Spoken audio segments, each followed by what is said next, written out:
Indonesia barengan sama saya, Joy Richie. That's right. Apa kabar? Masih tahan kan puasanya?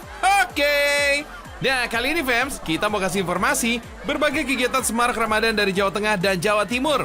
Mulai dari keseruan grebek Gunungan Jemunak, payung-payung Madinah kebanggaan warga Pasuruan, berburu menu berbuka ikan asap yang super lezat, serta inovasi hampers cetar dalam tembikar. So, what are we waiting for? Let's go! Di bawah jangan berebut, insya Allah semuanya akan dapat nih Bapak Ibu sekalian. Wih, meriah fams! Ratusan warga tumpah ruah berebut Gunungan Jemunak. Gunungannya pun gak cuma satu, melainkan dua. Gak pandang umur fams, mulai dari anak-anak hingga orang tua, semua saling rebutan. Meski begitu, semua tetap tertib demi meriahkan tradisi grebek Jemunak ini. Kalau di total, dua gunungan ini membawa 2.000 bungkus Jemunak fams. Dahsyat! Oh iya fams, Jemunak adalah hidangan tradisional untuk buka puasa di desa Gunung Prin, Muntilan, Kabupaten Magelang, Jawa Tengah. Makanan ini berbahan baku ketela dan beras ketan. Hidangan ini juga sengaja dibagi-bagikan di halaman masjid desa setempat.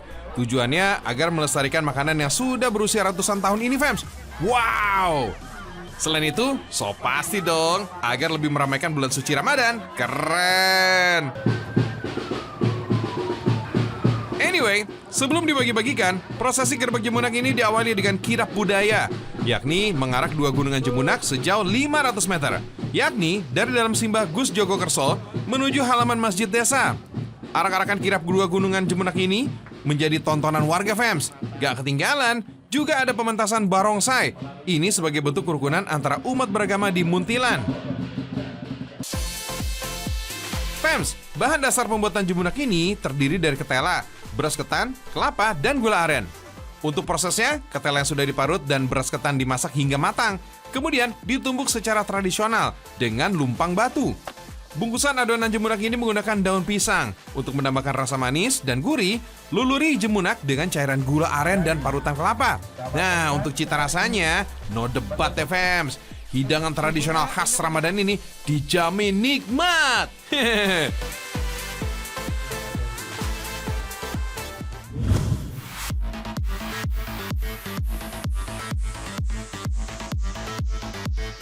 Sambil ngabuburit fams, kamu wajib deh datang ke salah satu ikon baru yang menjadi kebanggaan kota Pasuruan, Jawa Timur, yaitu Payung Madinah fams.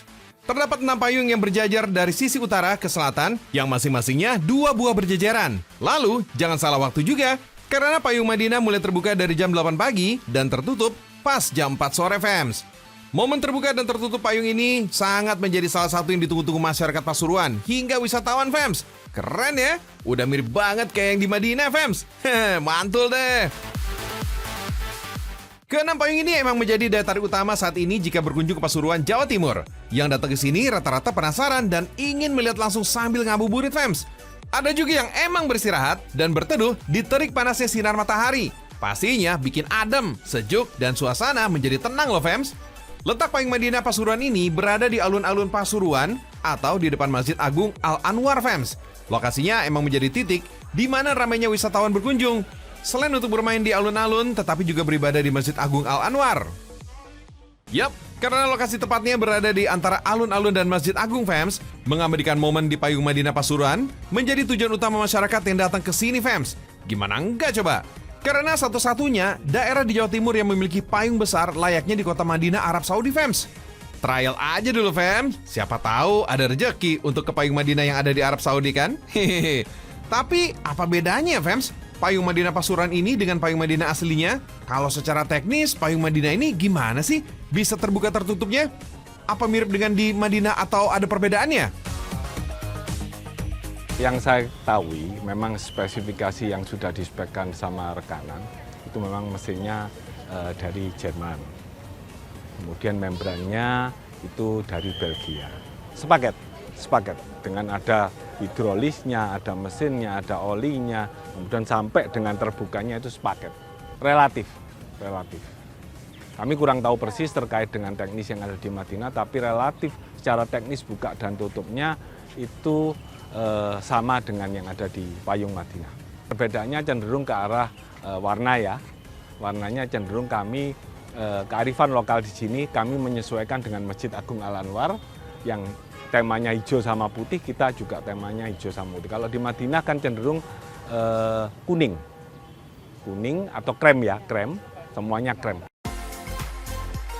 Wah, ternyata relatif sama fams, sama yang ada di kota Madinah, Arab Saudi. Keren banget ya. Kalau begini sih pasti bakal menarik wisatawan banget deh. Kan bisa untuk dijadikan tempat berteduh juga ya fams? Gimana kalau kita uji coba fams? Bisa meredakan suhu panas sampai berapa ya kalau kita berteduh di bawah payung Madinah Pasuruan ini? Apa kan jauh selisihnya? Atau nggak terlalu jauh mengurangi tingkat kepanasannya? Wih, ternyata bisa mengurangi suhu panas yang cukup lumayan fams. 3 derajat, pantasan aja. Banyak banget nih orang beristirahat sambil berfoto-foto di bawah payung Madinah Pasuruan ini. Ya tentunya untuk menarik wisatawan masuk ke kota Pasuruan. Gitu. Yang kedua, ini menjadi simbol dari kota Pasuruan juga. Tapi kalau hujan gimana ya? Namanya payung kan untuk berteduh dari cuaca panas dan hujan. Nah, payung Madinah ini bisa juga nggak ya? Kalau hujan cenderung hujan yang dalam curah hujan yang terlalu keras, banyak, itu kami tutup. Apalagi disambung hujan plus angin, itu kami pasti tutup karena memang tidak untuk itu. Tapi kalau hujan rintik-rintik ataupun hujan yang biasa-biasa saja tanpa angin, kita buka. Tuh fams, asal nggak hujan angin aja pasti aman deh kalau berteduh di bawah payung Madinah ini. Keren deh. Cheers fams, ngabuburit di payung Madinah kota Pasuruan ini.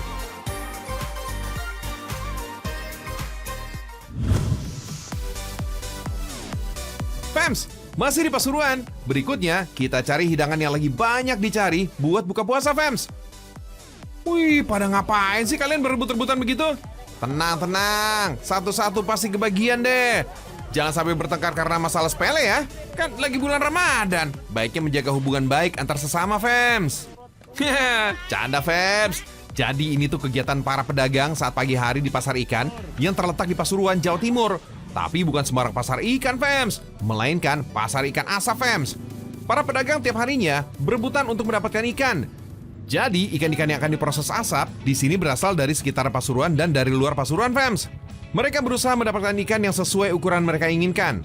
Jadi jangan kaget kalau pagi-pagi di pasar ikan asap ini melihat kegiatan mereka yang mencengangkan.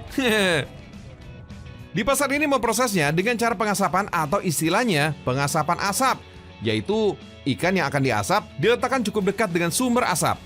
Proses pengasapannya bervariasi fams, karena terdapat berbagai macam jenis ikan dan bentuknya, lalu juga dengan kondisi pengaruh angin yang ada di sekitar lokasi pengasapan. Ya, kurang lebih sih, proses pengasapannya untuk ikan kecil 20 menit hingga 1 jam, sedangkan ukuran sedang 2-4 jam. Dan yang ikan besar selama lebih dari 4 jam. Tempat pengapiannya pun masih khas banget, yaitu dengan bedingan dan cerobong untuk tempat mengeluarkan asapnya.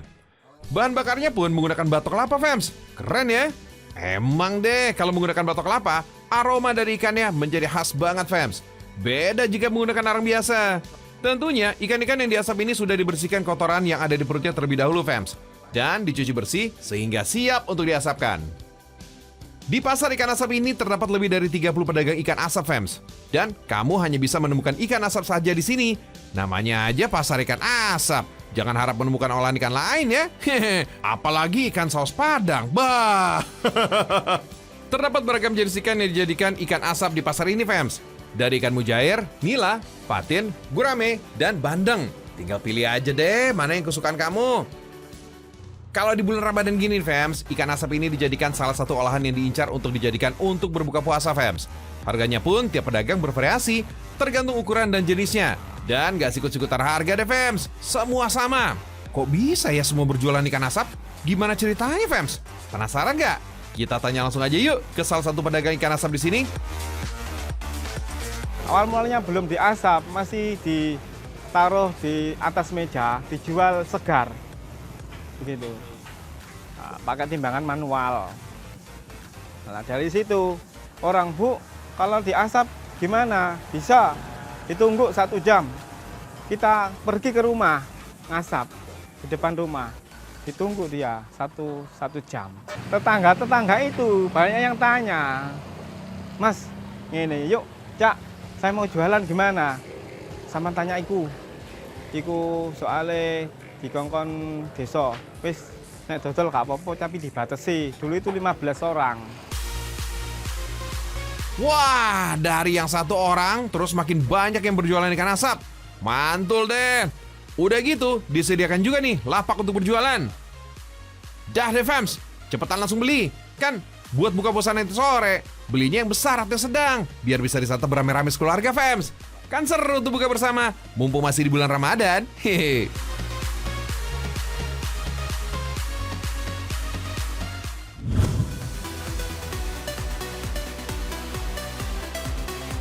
Fams, satu lagi nih yang lagi banyak dicari saat momen Ramadan, yaitu aneka hantaran seperti parcel dan hampers. Nah, ngomongin soal hampers, ada nih kreasi hampers yang gak biasa, yaitu hampers gerabah.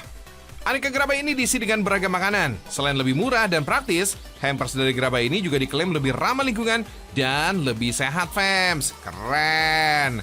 Nah, kreasi hampers ini nih, fams, dibuat oleh Mbak Rening Astuti, pengrajin yang tinggal di Desa Purwoasri, Kebonagung, Kabupaten Pacitan, Jawa Timur ini mengkombinasikan 2 kemampuan, yakni memasak dan menjual aneka jenis gerabah. Makanya, isi hampersnya pun bervariatif, fams. Mulai dari berbagai jenis makanan ringan hingga makanan berat, seperti menu takjil buka puasa sampai olahan ayam ungkep pun ada. Salah satu contohnya seperti hampers wajan tanah liat ini nih, yang berisikan ayam ungkep setengah matang. Nantinya ayam ungkep ini akan dibawa pulang sang pemesan, lalu dimasak lagi saat menjelang beduk maghrib. Wih, praktis banget kan fams hampers lauknya? Apalagi wadah gerabahnya ini juga dipercaya lebih sehat dari jenis bahan lainnya. Selain itu, gerabah ini nantinya juga masih bisa dimanfaatkan lain waktu. Cakep! Gak hanya hampers atau hantaran berisikan lauk, Mbak Rening ini dia juga menawarkan hampers untuk hari raya nanti. Pastinya dong, dengan beraneka pilihan gerabah dan makanan isiannya. Mulai dari buah-buahan, bahan minuman, hingga bermacam-macam kemasan makanan ringan. Anyway, harga paket hampers buka puasa ini juga bervariasi, fams. Mulai dari Rp50 hingga Rp150.000. Tergantung jenis gerabah dan isian makanan yang dipilih.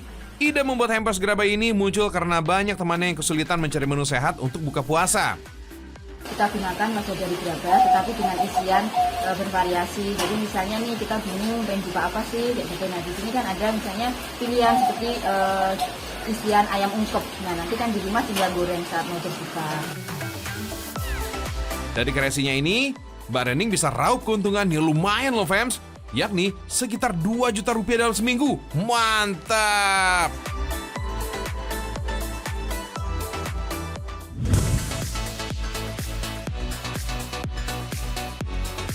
Selain gerabah, wadah makanan dan minuman berbahan tanah liat juga ada loh, fams, yang namanya tembikar. Salah satu kampung yang mayoritas warganya bekerja sebagai pengrajin tembikar ada di Kecamatan Puri, Kabupaten Mojokerto. Selama ini tembikar bahkan sering digunakan sebagai wadah upacara dan tradisi adat, fams. Makanya, tembikar konon sudah digunakan sebagai wadah makan dan minum sejak Kerajaan Majapahit. Proses pembuatan layah atau piring dari tembikar ini, fams, ternyata nggak susah-susah amat, fams. Caranya, bentuk tanah liat menyerupai mangkuk dengan alat putar aja. Kalau masih kurang, tambah lagi nih tanah liatnya, fams. Putar terus, sampai mendapatkan ukuran dan bentuk tembikar yang diinginkan. Tinggal haluskan bagian pinggir tembikar dengan kain. Tepuk-tepuk bagian tengah, agar tekstur tembikar bisa lebih padat. Kalau mau buat piring, tinggal tekan tembikar seperti ini aja, fams. Fams, butuh ketelitian dan kesabaran yang tinggi nih. Alat putar dan tekanan jari bisa mempengaruhi bentuk tembikar. Kalau udah jadi, tembikar harus dijemur selama sehari di bawah sinar matahari. Tapi kalau cuaca mendung, proses jemur ini bisa berhari-hari, fams. Selanjutnya, tembikar dibakar dengan pembakaran tradisional. Susun tembikar dengan rapi di atas tempat pembakaran. Cara susunnya gak boleh asal, fams. Bisa-bisa tembikar jadi retak atau pecah, kan sayang. Setelah disusun rapi, tambahkan batu bata untuk menutup bagian samping tempat pembakaran. Lalu tutup dengan jerami. Tinggal bakar deh tembikarnya dengan suhu 700 sampai 1000 derajat Celcius selama 4 atau 5 jam. Wih, lama banget ya.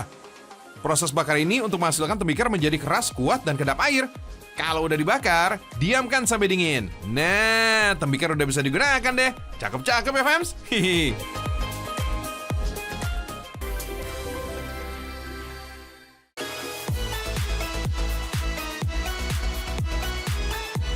Fams, balik lagi barengan sama Joy Richie. Masih berkaitan dengan puasa di bulan Ramadan. Penting juga nih Fams, kita mengkonsumsi madu. Melengkapi dengan buka dan sahur dengan madu akan membuat puasa kita ini menjadi tetap bugar, meski harus melakukan berbagai aktivitas sehari-hari. Nah, ngomongin soal madu nih, ternyata ada banyak informasi yang bisa kita ketahui. Apa aja infonya? So, let's check this out. Come on!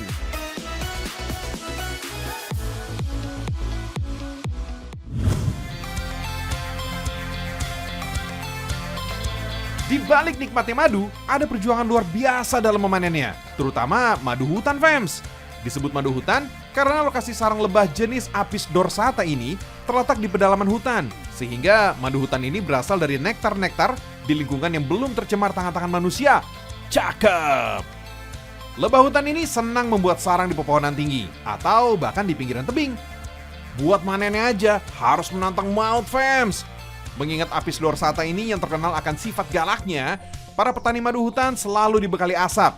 Gunanya untuk mengalihkan lebah biar badannya nggak bentol-bentol kena sengat. Nggak cuma karena perjuangannya aja yang sulit, Fams.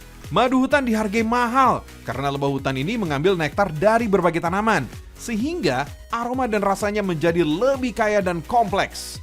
Kandungan gizi dari madu hutan juga lebih kaya dibanding madu biasa. Antioksidan bee pollen dan propolisnya lebih banyak karena sebagai madu organik, lingkungan hidupnya ini masih alami dan bebas dari pestisida, Fams. Wow banget nggak tuh?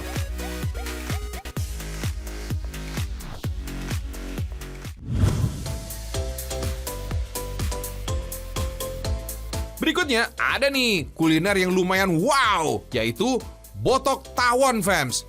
Menu sejenis pepes ini memakai sarang dan larva tawon, Fams. Kamu bisa menjumpai kuliner ini di Kabupaten Banyuwangi, Jawa Timur. Cara bikinnya, potong sarang yang berisi tawon. Ukurannya kecil-kecil aja, biar gampang olahnya. Terus kukus deh. Berikutnya, halusin bumbu, Fams. Ada cabai, gula merah, asam, tomat, sama bawang merah. Bumbu tinggal dicampur aja nih dalam sarang tawon yang udah layu. Kemudian, bungkus dengan daun pisang. Kukus lagi deh, sampai botok matang. Agar cita rasa botok tawon ini lebih khas, gunakan tungku dan kayu bakar, Fams. Katanya nih, mengkonsumsi botok tawon ini punya banyak manfaat. Misalnya, bisa meningkatkan stamina dan vitalitas. Ayo, Fams, siapa nih yang berani coba duluan? Satu lagi nih, Fams, menu tradisional yang memanfaatkan langsung sarang lebah. Menu ini bisa kita jumpai di Desa Ngis, Kabupaten Karangasem, Bali. Kita makan bersama pakai ayam bakar madu, dipadukan dengan sayur daun belimbing dan sarang lebah, Fams. Aduh, pesona kuliner dari Bali emang luar biasa. Ini dia, Fams, bahan utama pembuatan blegude nyawan dari Karangasem. Dalam bahasa Bali, blegude ini adalah sayuran dari daun belimbing. Kalau nyawan ini berarti tawon atau lebah, Fams. Wih, tunggu dulu, bukan lebahnya yang dimasak kok, tapi tempat tinggalnya alias sarang lebah. Di sini lebah menyimpan madu, polen, telur, larva, dan pupanya.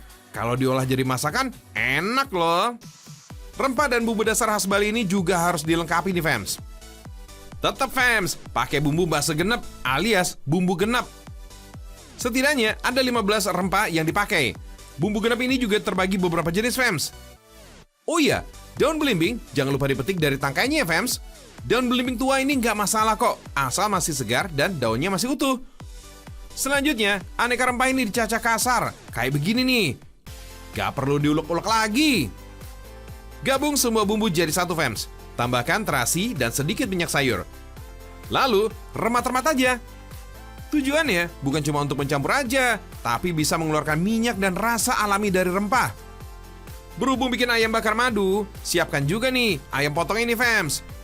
Gunakan basa genep sebagai campuran bumbunya. Balur ke semua tubuh ayam. Sip deh. Diamin dulu nih, biar meresap. Sebagian bumbu genep yang tersisa, lanjut kita olah. Tumis dalam minyak panas hingga tercium aroma harum. Sip lah. Sekarang giliran daun belimbing. Setelah dicuci bersih, tinggal direbus aja nih, Fams. Gak usah lama-lama biar teksturnya ini masih renyah saat dimakan. Cukup 10-15 menit, daun belimbing rebus bisa diangkat. Daun belimbing selanjutnya diperas kayak begini nih, biar nggak pahit dan lebih nikmat. Jangan sampai ada air rebusan yang tersisa ya. Gak cuma madunya aja nih yang bisa dipanen, sarang lebah ini juga bisa dikonsumsi kok. Untuk menu belgudanyawan, pilih bagian sarang lebah yang warnanya putih, fams. Tapi yang berwarna kecoklatan juga bisa dimakan kok. Bersihkan setiap sudut sarang lebah yang kotor. Lebah-lebah yang masih hinggap di sarangnya, sebaiknya jangan ikut dimasak, fams. Sarang lebah mentah langsung dicampur bersama irisan daun belimbing rebus dan bumbu basa genepnya. Mantap! Untuk lauk pendampingnya, kita bakar ayam yang udah dibaluri bumbu basa genep. Lamanya proses pembakaran tergantung besar kecilnya api yang digunakan. Kalau mau enak, sebaiknya sih jangan dibiarkan api berkobar. Cukup panaskan ayam di atas bara api, fams. Cara ini emang butuh kesabaran nih, soalnya ayam bakal lebih lama matangnya. Kalau ayam sudah setengah matang, siapkan sarang lebahnya lagi ya. Kali ini, madu di dalam sarang yang dimanfaatkan nih, fams. Widih, mantep nih. Ayam bakar madu langsung dari sarangnya. Madu alami dari dalam sarang biasanya gak terlalu banyak, fams. Soalnya kandungan airnya juga sedikit. Asalkan udah cukup, olesi madu di sekujur tubuh ayam. Sip lah, lanjut bakar hingga matang. Dan ini dia nih, fams. Belgudanyawan dan ayam bakar madu dari Kabupaten Karangasem, Pulau Dewata, Bali. Selain warga asli, mungkin hanya orang-orang bernyali aja nih yang berani mencobanya. Tapi yakin deh, fams. Soal rasa, belgudanyawan ini enak banget, fams. Rasa daun belimbingnya enak dan renyah. Nyatu banget ya dengan campuran sarang lebah di dalamnya. Kalau kurang puas, bisa juga kok sarang lebah dimakan. Rasanya manis, fams. Gak jauh beda dengan sensasinya seperti rasa susu. Ayam bakar madu, jangan ditanya deh. Rasanya top Marco top. Kalau berani coba, ayo ke Karangasem.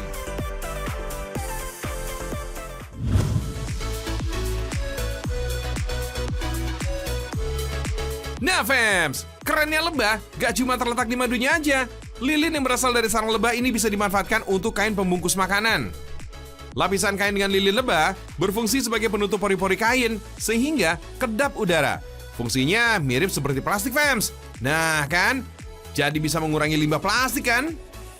Pembungkus berlapis lilin lebah ini juga ramah lingkungan nih. Bahannya menggunakan katun organik yang ditenun dari serat-serat tanaman tanpa menggunakan pupuk atau bahan kimia lainnya. Proses printingnya pun tidak menggunakan bahan kimia. So, pasti aman deh dipakai sebagai bungkus makanan. Wah, bisa dijadikan pembungkus menu berbuka puasa juga nih. Sebagai pengganti plastik untuk membungkus makanan yang ramah lingkungan, kain uap ini memang eye-catching banget. Namun, karena terbuat dari lilin yang mudah mencair jika terkena panas, kain uap ini tidak bisa digunakan pada jenis makanan panas, fams. Karena itu, kalau dicuci pun cukup menggunakan air dingin, terus jemur deh. Tapi ingat, fams, jemurnya gak boleh kena sinar matahari langsung dan suhu di atas 45 derajat Celcius. Gak boleh.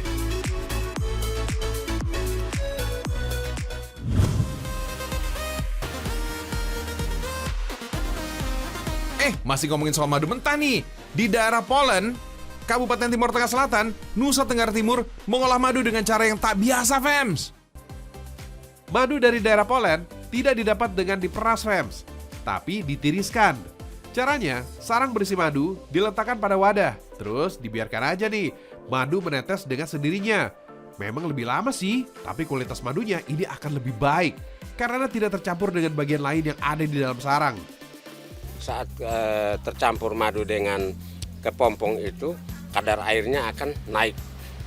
Kemudian tingkat pembusukannya akan sangat tinggi. Harusnya bertahan madu murninya sekitar 2-3 tahun. Mungkin hanya 1 bulan, busuk jadi hitam-hitam. Ternyata nih, fams, gak boleh sembarangan ngambil madunya. Pantas saja kualitas madu dari Timor sangat baik. Bahkan nomor 3 di dunia setelah madu Yunani dan Australia. Oh my wow, istimewa. Madu dalam kemasan 600 ml dijual seharga Rp100.000. Tapi kalau udah sampai di Kota Kupang, jadi tambah mahal. Apalagi kalau udah sampai Jakarta. Waduh, harganya makin setinggi langit pastinya. Madu dari Poland ini dipanen 3 kali setahun, tergantung dari sumber madu lebahnya. Periode Agustus sampai September, sari madu lebah ini berasal dari pohon kusambi. Selama Oktober-November, madu dari sari bunga kayu putih. Sedangkan periode November-Desember dari pohon bunga tuba. Mengkonsumsi madu ini udah pasti bagus banget untuk menjaga vitalitas dan kesehatan kita. Jadi kalau mampir ke Tanah Timor, jangan lupa borong madunya, fams.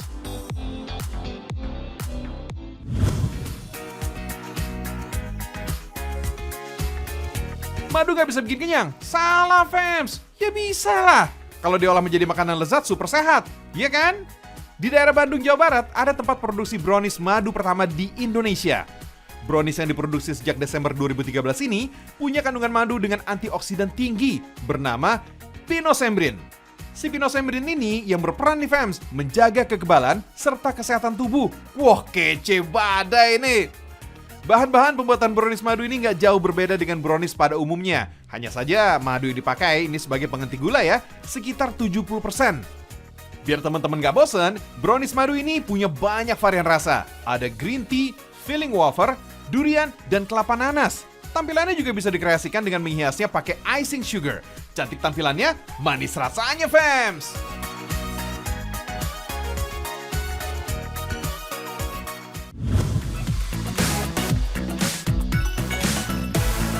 Fams, kalau makanan yang satu ini emang udah well known lah ya.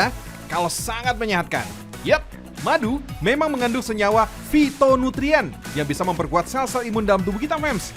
Madu juga bisa banget nih menangkal radikal bebas, fams. Satu lagi, madu juga memiliki khasiat sebagai antibakteri dan anti jamur. Oh my wow. Fams, Korong Padang Baru, Nagari Parit Malintang, Kecamatan Enam Lingkung, Kabupaten Padang Pariaman, menjadi salah satu wilayah penghasil madu terbaik di Provinsi Sumatera Barat. Di sini, fams, primadona madu yang jadi unggulannya adalah jenis madu kelulut. Jenis madu ini, fams, berasal dari lebah imut-imut yang sama sekali gak menyengat manusia.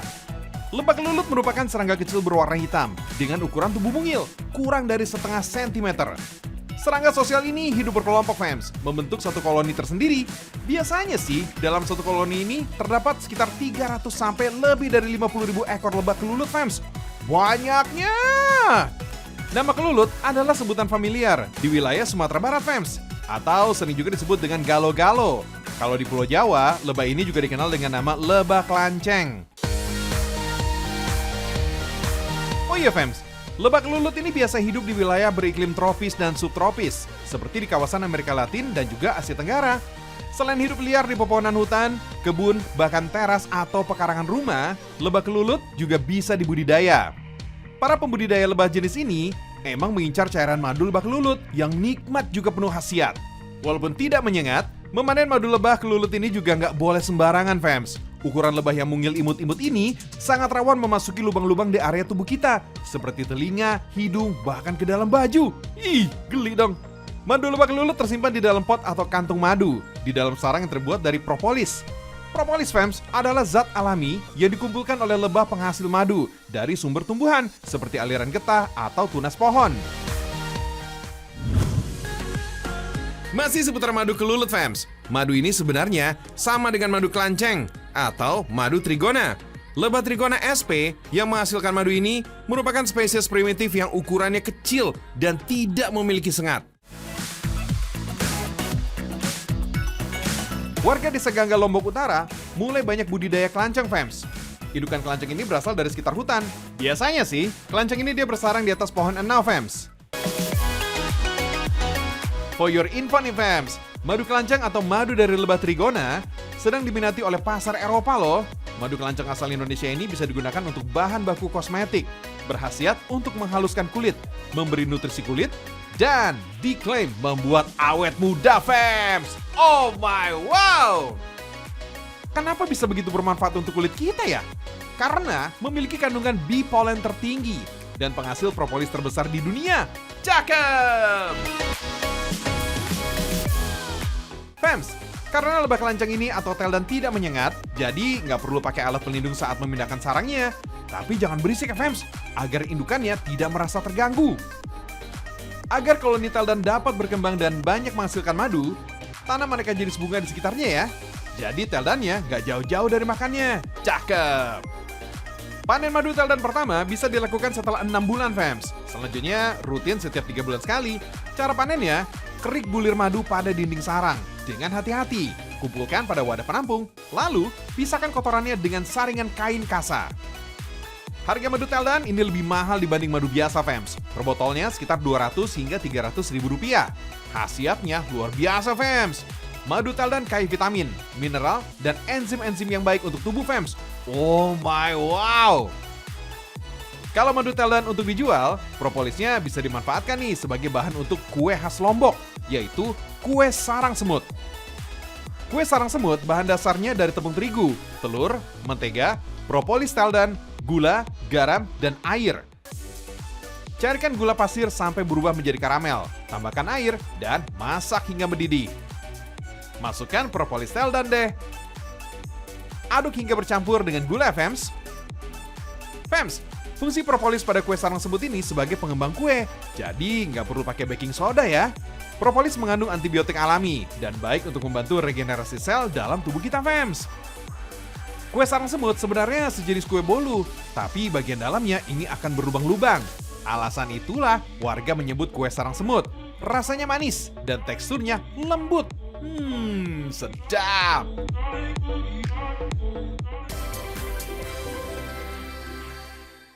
Yang di bawah yang tersebut, insya Allah semuanya akan dapat nih Bapak Ibu sekalian. Fams, semoga informasi yang disajikan tadi bisa menambah kecintaan kita terhadap Indonesia dan tentunya bisa bikin pagi ini jadi lebih berbahagia. Pokoknya, nonton terus Seragam Indonesia setiap Senin hingga Jumat mulai pukul 5:15 waktu Indonesia bagian Barat. Tentunya only on Trans 7. Sampai jumpa pekan depan, fams.